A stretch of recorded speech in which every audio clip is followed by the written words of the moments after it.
It started as a whisper, a rumor moving through Los Angeles County's most crowded cell blocks. Quiet at first, cautious, but deadly in its implications.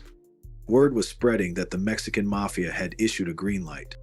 In that world, a green light didn't mean permission. It didn't mean go ahead. It meant target.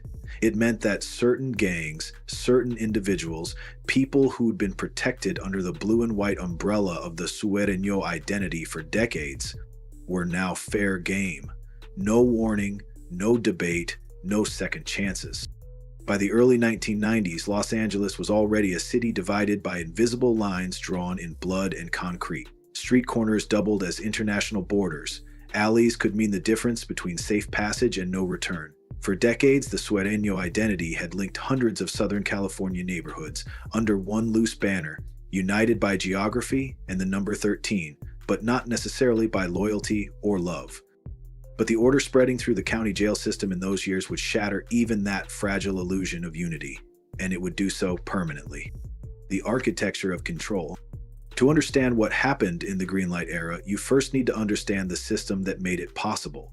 La M, the Mexican Mafia, wasn't just another gang. They were something different, something more organized, something more calculating. They were born in the California prison system back in 1957, formed by Mexican-American inmates at the Lowell Vocational Institution in Tracy, California. Over the decades, they evolved from a prison protection group into a sophisticated criminal organization with reach far beyond the walls.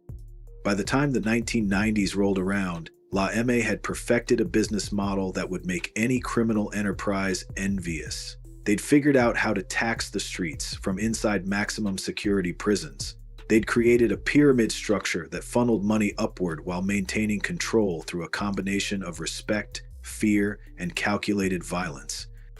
At the top sat imprisoned La M members carnales, they were called, controlling money and violence through coded messages called kites, passed in visiting rooms and smuggled between facilities. Below them operated a network of trusted soldiers and tax collectors who enforced tribute from local neighborhoods. The tribute came from everywhere: drug profits, robbery splits, extortion money, protection payments.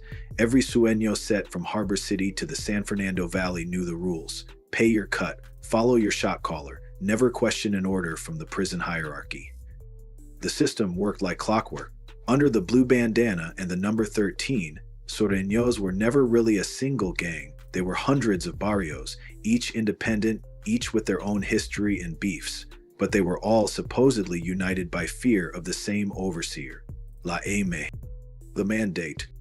In 1993, something changed. La M leadership decided it was time to formalize what had been an informal arrangement. They began holding meetings to implement a comprehensive taxation system and to promote what they called a mandatory peace agreement between rival Sueño gangs.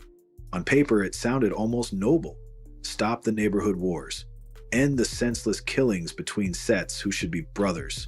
Focus on making money instead of making enemies.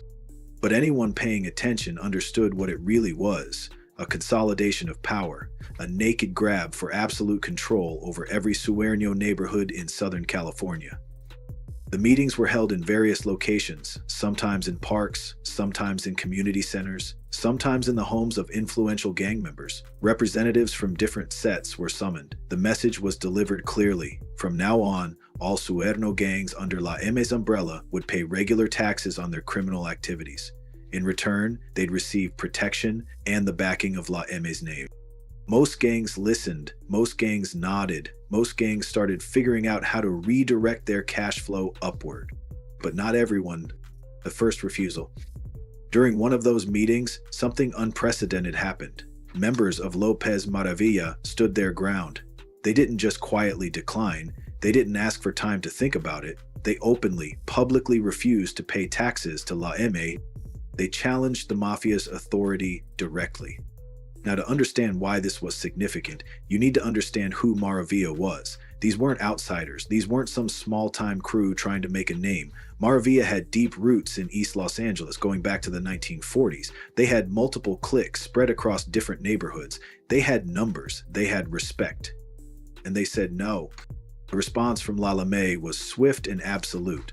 Lopez Maravilla became the first Maravilla clique to be officially greenlighted. That meant they were marked for attack on sight, in jail, in prison, on the streets, anywhere they could be found, they were targets. But here's where it gets interesting. Within weeks, the rest of the Maravilla cliques made the same decision. Ford Maravilla, Arizona Maravilla, Gage Maravilla, all of them followed Lopez's lead. Their refusal united them not just in name, but in active defiance of the most powerful prison gang in California. It was a declaration of independence, and it would come with a terrible price. The lists. Inside LA County Jail, the green light orders weren't just rumors, they were written policy. Deputies started intercepting handwritten roll-up lists being passed from cell to cell, listing the condemned. One of the most infamous surfaced in the early 1990s. A lined notebook sheet labeled Roll-Up Los Veres, the truth roll-up. That list included Lowell Street Locos, Opel Street Locos, Playboys 13, and several Maravilla cliques. Sets accused of refusing taxes or disrespecting La M representatives. Copies of this list were found everywhere. Under bunks, taped behind mirrors, hidden in legal folders, rewritten countless times so they could circulate without being permanently seized by custody staff. A veteran jail investigator later recalled, when that list dropped, the whole module flipped overnight. Friends stopped walking together. People who'd been cellies for months wouldn't look at each other. It wasn't myth, it was written policy. And when those names leaked from the jail system into East LA streets through paroled members and smuggled messages, it lit the fuse for one of the most violent internal wars the Sueño gang structure had ever faced. The consequences began. Inside LA County Jail, the change was immediate and brutal. Maravilla members found themselves targeted relentlessly by other Sueño gangs following La M's orders, stabbings in the chow line, attacks during tier time, assaults in the showers. To prevent constant violence and potential lawsuits, jail officials began housing Maravilla inmates separately from the general Sueño population. They created what was essentially a parallel jail system within the jail system. Maravilla tanks, Maravilla modules, effectively isolating them from everyone they'd once called allies. This separation continues in many California facilities to this day, more than 30 years later. When the first green-lighted Maravilla members paroled out, they carried that conflict home with them. East Los Angeles, City Terrace, First Street, Mednick Avenue, Ford Boulevard, all of it became a war zone. Reports from the early and mid-1990s describe a relentless string of ambushes and drive-by shootings between Maravilla cliques and Sueño sets, loyal to La M. Witnesses told investigators that attackers would literally shout "green light" before opening fire, as if invoking the authority of La M justified the violence. Sheriff's logs from that period tied dozens of incidents to what they euphemistically called EME enforcement. But the outcome wasn't one-sided. Maravilla didn't just take the punishment, they fought back hard.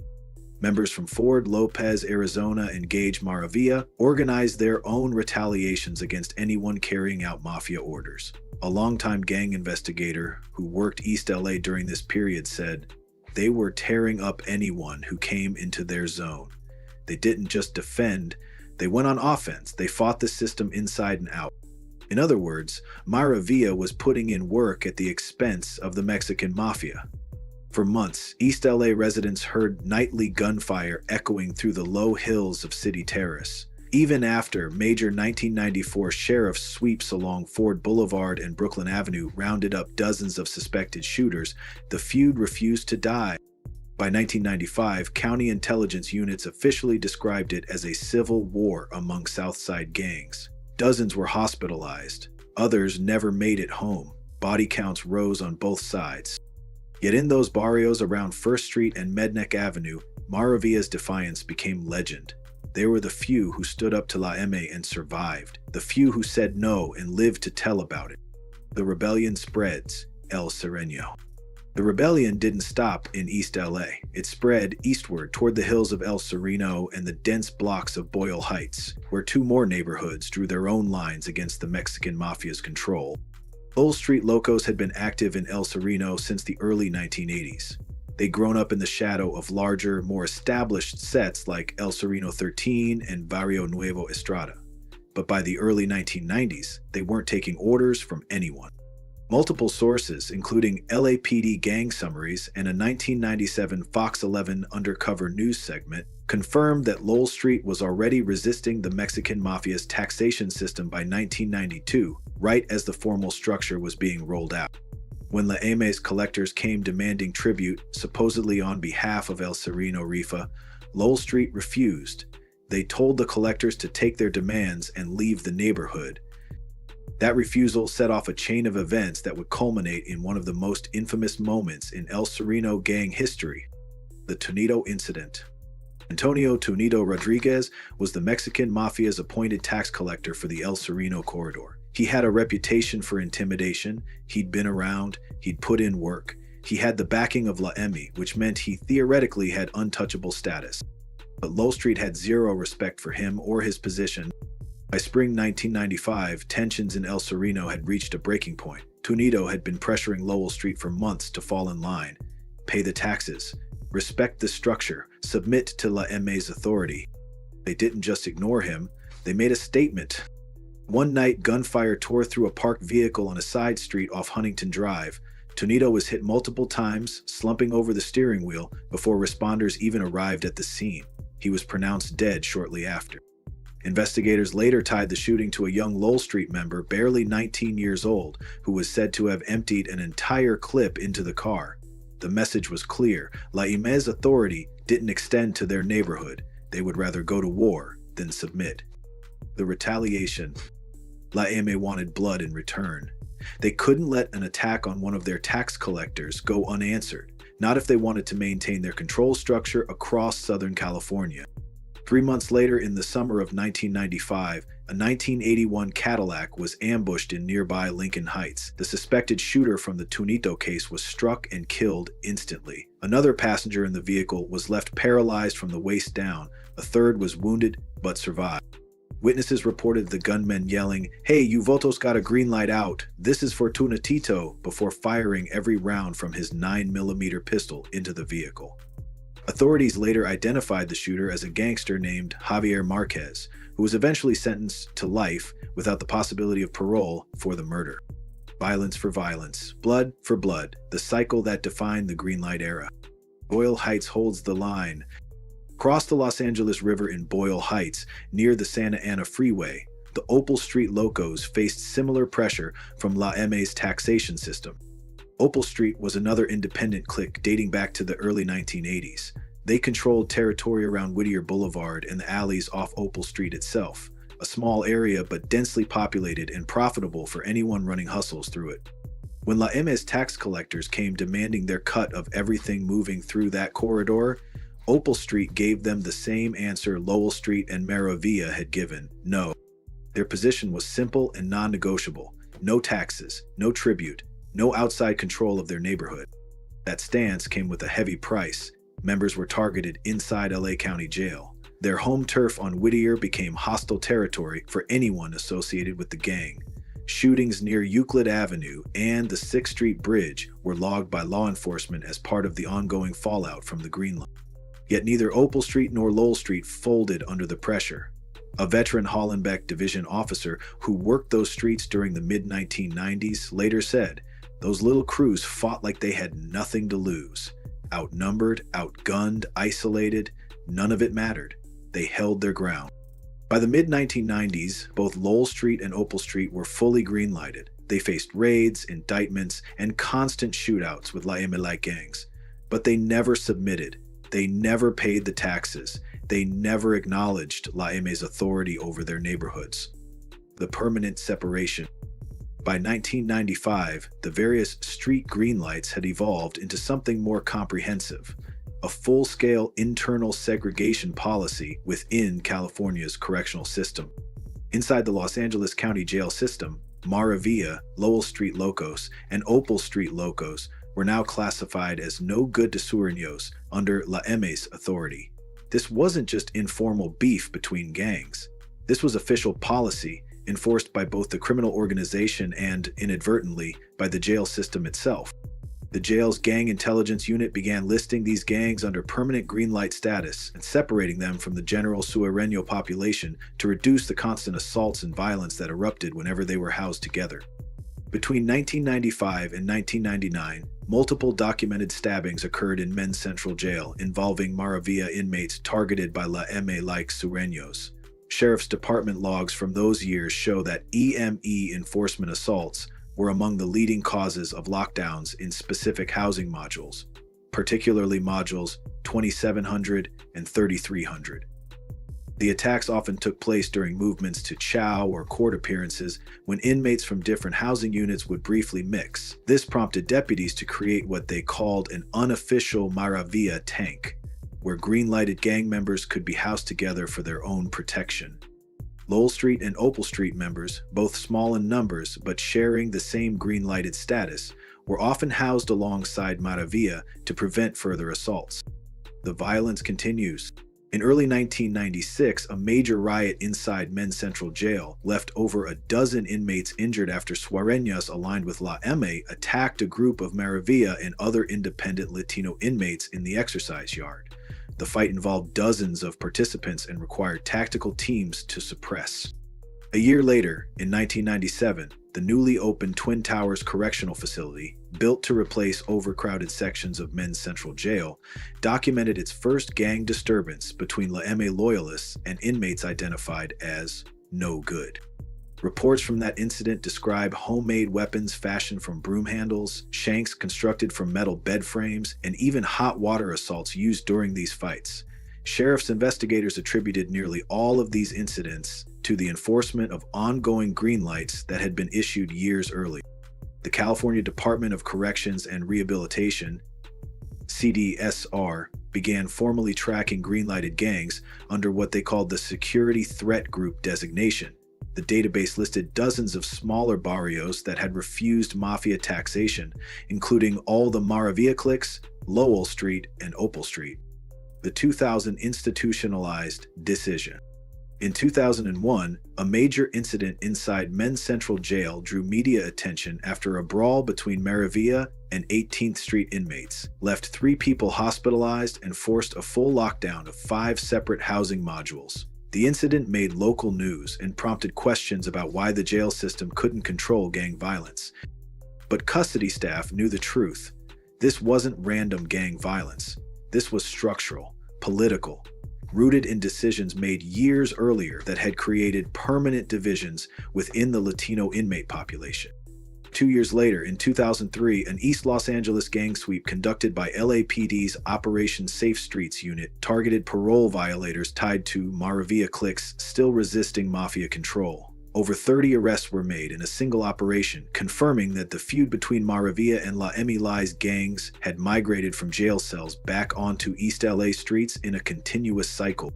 During this period, Maravilla, Lowell, and Opel members were consistently classified as separate inmates within LA County Jail and state prison facilities. Inside Men's Central Jail and throughout the California prison system, they were prohibited from mixing with general sureño populations. Correctional officers' incident summaries from this era described that when inmates were mistakenly housed together due to clerical errors or overcrowding emergencies, fights broke out within minutes. The divisions were that deep, the hatred was that ingrained. Survival through alliance. Reports from 2005 to 2006 showed that small, tactical alliances occasionally formed between green-lighted Latino groups and non-affiliated or black inmates to survive assaults in shared modules. When you're outnumbered and surrounded by people who've been ordered to attack you on sight, you form alliances with whoever won't kill you. To have many. This created strange bedfellows in California lockups, traditional racial and gang boundaries being crossed out of pure survival necessity. By 2007, CDCR officially documented Maravilla modules within reception centers such as Wasco State Prison and Delano. These units were specifically designated for housing green-lighted inmates who couldn't be safely integrated into general sureño yards. The documentation noted them as non-programming, non-EME affiliates, bureaucratic language for permanent outcasts. The system perfected. By 2008, internal intelligence reports confirmed that the original purpose of the green light discipline and taxation enforcement had evolved into something far more insidious. It had become a permanent structural divide within the Southern California gang landscape. The Los Angeles County jail system maintained Maravilla and related barrios in isolated housing as standard operating procedure. Some Maravilla parolees who re-entered the system decades later, men who'd been arrested as young gang members in the 1990s and were now returning as middle-aged men, still carried the same classification code from their first intake: do not house with sureños. The green light had become genetic, inherited, passed down through generations. Although the overt, spectacular violence eventually slowed as law enforcement crackdowns intensified and gang demographics shifted, the political separation never healed.